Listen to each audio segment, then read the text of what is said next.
Then comes the most unusual sixth man in NBA history.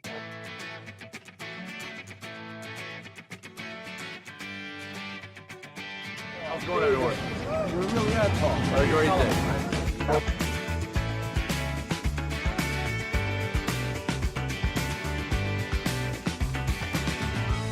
Go! Present Ham! Okay, thank you.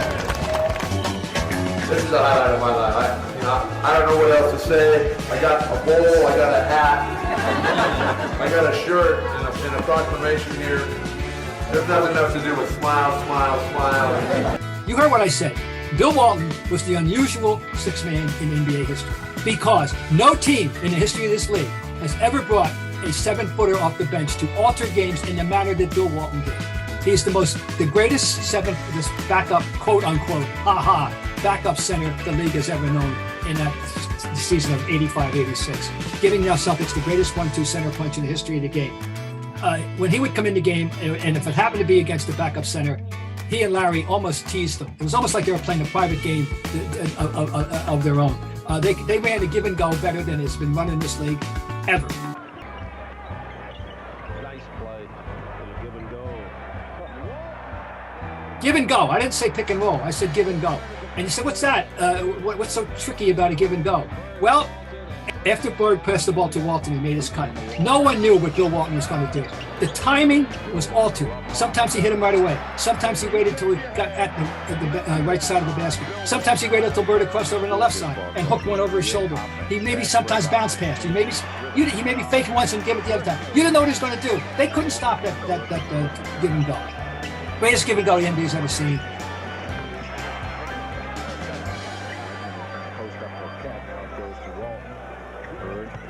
And they were together a priceless pair. And Walton, surprisingly that year, played 80 out of 82 games.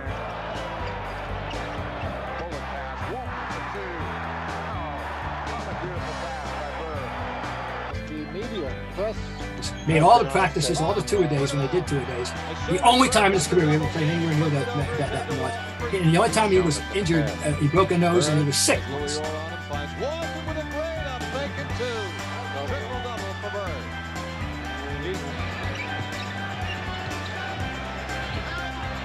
And other than that, he managed to avoid injuries to his limbs, which was remarkable. It was a gift from the gods and a gift for the Celtics and a gift for Bill Walton and a gift for the fans and a gift for basketball everywhere to watch Bill Walton perform, particularly with Larry Bird. It didn't last. He got hurt the next year before the preseason even started, supposedly riding the exercise bike. Played 10 games that year and ended with a dismal performance in the 87 playoffs. Sadly, he went out. Bill Walton, though, identifies as a Boston Celtic. He won that championship in Portland, but you ask him what's the happiest year he ever spent, he will tell you it was 85-86 with the Boston Celtics. 27 years ago, the Celtics gave me a chance to be a part of something special.